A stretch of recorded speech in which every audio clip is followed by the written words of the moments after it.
नमस्कार. श्री स्वामी समर्थ सर्वांना. आजच्या व्हिडिओमध्ये तुम्हा सगळ्यांचं खूप खूप स्वागत आहे. स्वामी तुम्हा सगळ्यांना कायम सुखी ठेवो ही स्वामीचरणी प्रार्थना करते आणि आजच्या व्हिडिओला सुरुवात करते. तर आजचा व्हिडिओ असा आहे की आता आज आहे रविवार, तर आज आहे अक्षय तृतीया. अक्षय तृतीया असल्यानंतर तर आपल्या घरामध्ये सतत आर्थिक समस्या निर्माण होत असतील त्यावेळेस आपण अक्षय तृतीया हा अत्यंत महत्त्वाचा आणि शुभतेचा म्हणजेच की शुभ दिवस मानला जातो. आता अक्षय तृतीया चा दिवस ज्याला आपण अख्खा तीज असेही म्हणत असतो. आता दरवर्षी हा जो दिवस आहे तर वैशाख महिन्याच्या शुक्ल पक्षाच्या तृतीयेला साजरा करत असतो. तर आजच्या दिवशी म्हणजेच अक्षय तृतीयेच्या दिवशी आपल्या पूर्वजांचे स्मरण म्हणा किंवा पूर्वजांच्या आपल्या जीवनामध्ये प्रगती करत असताना आपण आपल्या पूर्वजांचा आदर आणि आठवण म्हणून अक्षय तृतीया हा दिवस अत्यंत महत्त्वाचा म्हणून ओळखला जात असतो. त्याचप्रमाणे या दिवशी आपण ज्या इतर वस्तू वगैरे खरेदी करत असतो, आता बऱ्याच वेळा काय होतं की जे ते आपल्या परिस्थितीनुसार वस्तू खरेदी करत असतात. कोणी सोने खरेदी करत असतं, चांदी, किंवा घरातील ज्या इतर मोठ्या वस्तू आहेत त्या वस्तू आणणे, किंवा मग एखादं नवीन कार्य आपण सुरू करणार आहे तर त्या कार्यासाठी पण अक्षय तृतीया हा अत्यंत महत्त्वाचा दिवस मानला जातो. त्यामुळे नवीन नोकरी सुरू करणे किंवा नवीन घर घेणे किंवा नवीन घराची पूजा करणे अशा बऱ्याच ज्या गोष्टी आहेत तर त्या अक्षय तृतीयेच्या दिवशी केल्या जातात. त्यातल्या त्यात विवाहाबद्दल म्हणा अशा बऱ्याच आहेत की म्हणजेच की याचा अर्थ असा होतो की अत्यंत शुभ दिवस मानला जातो. तुम्ही कोणतंही शुभतेचं कार्य करू शकता. त्याचप्रमाणे आपण आपल्या पूर्वजांची सेवा करणे हा पण दिवस त्यांच्यासाठी पण समर्पित केलेला आहे. त्यामुळे मग आपण अक्षय तृतीयेला आपल्या पूर्वजांची सेवा करतो. आपल्या घरातील 7 पिढ्यांचे दारिद्र्य नष्ट व्हावे म्हणून बरेच उपाय करत असतो. पण कधी कधी काय होतं की आपल्यासाठी ज्या चांगल्या गोष्टी असतील पुढे चालून त्याच गोष्टींचं फळ आपल्याला मिळत असतं. म्हणून मग आपल्याला काय करायचं आहे, संध्याकाळी घरातून काही एक वस्तू घरातून बाहेर फेकायचं आहे. आता आपल्या घरामध्ये एखादी व्यक्ती सतत आजारी असेल किंवा घरामध्ये सतत दारिद्र्य असेल, आपल्या मुलांचा आजारपण असेल, जे पण काय असेल तर त्यासाठी ही जी वस्तू आपण घरातून बाहेर फेकणार आहोत तर यामुळे काय होईल की आपल्या घराची म्हणा मुलांची खूप प्रगती होत असते. तर ही वस्तू आपल्याला कधी घराच्या बाहेर फेकायची आहे आणि कोणी हा उपाय करायचा आहे याबद्दलचीच माहिती आपण आज घेणार आहोत. तर व्हिडिओ तुम्हाला आवडला असेल तर व्हिडिओला लाईक करा, चॅनलवर नवीन असाल तर सबस्क्राईब करा, व्हिडिओला हाईप करायला विसरू नका.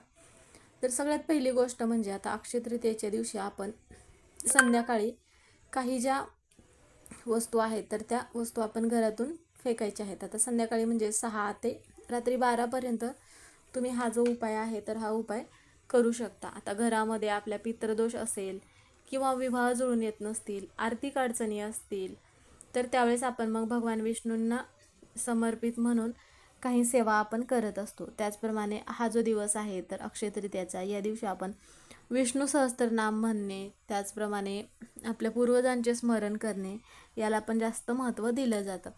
तर आपल्याला काय करायचं आहे, संध्याकाळी आपल्याला 9 दिवे जे आहेत तर ते 9 दिवे आपल्याला लावायचे आहेत. तर हा जो उपाय आहे कारण की भगवान विष्णूंना समर्पित असल्यामुळे आपण 9 दिवे लावायचा आहे आणि विष्णू सहस्त्रनाम म्हणायचं आहे.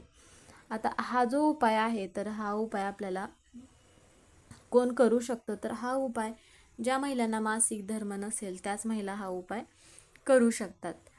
तर त्यासाठी आपल्याला काय करायचं आहे, काळे तीळ घ्यायचे आहेत थोडेसे, पिवळी मोहरी घ्यायचं आहे.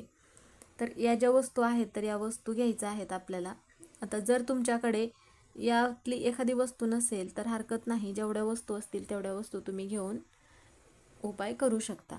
त्याचबरोबर लवंग घ्यायचा आहे, काळी मिरी घ्यायची आहेत. तर त्या लवंग आणि काळी मिरी आपल्याला 5-5 घ्यायचे आहेत. या सगळ्या वस्तू मग आपल्याला हातामध्ये घ्यायच्या आहेत. आणि पितरांना तृप्त करण्यासाठी मग आपल्याला काळे तीळ खूप प्रभावी ठरतात. म्हणून आजच्या दिवशी पितर जे आहे तर ते आपल्या घरी येत असतात, म्हणून त्यांना तृप्त करण्यासाठी काळे तीळ आपल्याला वापरायचे आहेत. तर वाईट शक्ती, नकारात्मकता निघून जाण्यासाठी पण काळी मिरी अत्यंत प्रभावी ठरत असते. त्याचप्रमाणे लवंग जे आहे तर ते लक्ष्मीला प्रिय असते, म्हणून या वस्तू आपल्याला सगळ्या वापरल्या जातात. आता या वस्तूंपैकी तुमच्याकडे एखादी वस्तू जर नसेल तरी हरकत नाही, पण यापैकी जेवढ्या वस्तू तुमच्याकडे उपलब्ध असतील तेवढ्या वस्तू मग तुम्ही घेऊन हा उपाय करायचा आहे. आता बऱ्याच वेळा काय होतं की आपल्याला उपाय करायचा असतो पण सगळ्या वस्तू उपलब्ध नसतात, त्यापैकी एखादी वस्तू कमी असेल तर मग आपण उपाय करत नाही. तर असे न करता जेवढ्या वस्तू असतील तेवढ्या वस्तू घेऊनच तुम्ही हा उपाय करू शकता. तर मग ह्या सगळ्या वस्तू आपल्याला काय करायचं आहे, आपल्या हातामध्ये घ्यायचं आहेत आणि हातामध्ये घेऊन घरातील प्रत्येक व्यक्तीवरून 7 वेळा उतरवून घ्यायचं आहे. आता लहान व्यक्ती असेल किंवा लहान मुलं असतील किंवा मोठी व्यक्ती असेल, प्रत्येकांवरून या ज्या वस्तू आहेत तर या वस्तू उतरवून घ्यायच्या आहेत. आणि त्यानंतर मग काय करायचं आहे की उतरवून घेतल्यानंतर आता 7 वेळा उतरवायचं आहे. घराच्या बाहेर जायचं आहे, म्हणजेच की आपल्या घराचा मुख्य जो दरवाजा आहे तर घराच्या मुख्य दरवाजावरून पण आपल्याला काय करायचं आहे, 7 वेळा उतरवून घ्यायचं आहे.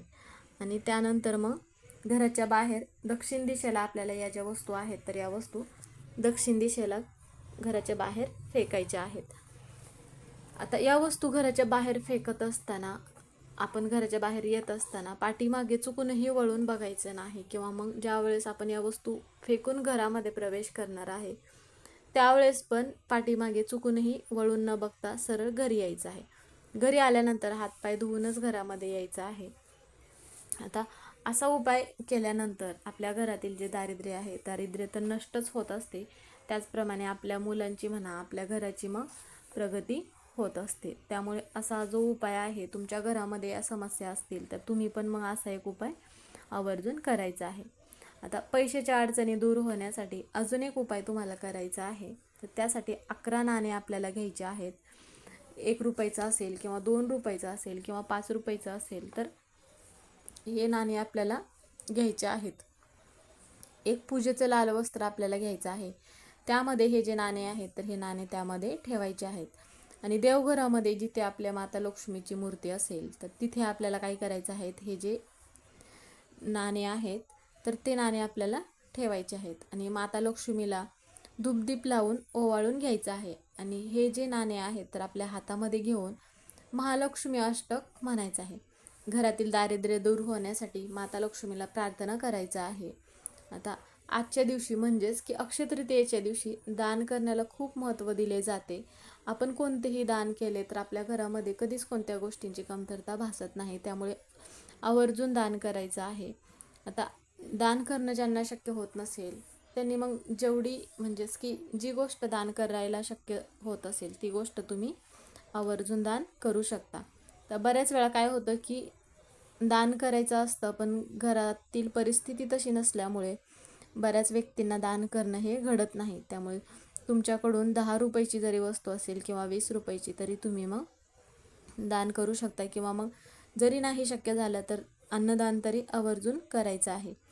तर असा जो हा उपाय आहे तर हा उपाय आपण केल्यामुळे आपल्या घरामध्ये माता लक्ष्मी तर टिकून राहतच असते, त्याचप्रमाणे आपल्या घरातील दारिद्र्य नष्ट होते, आपल्या घराची, मुलांची प्रगती होण्यासाठी मदत होत असते.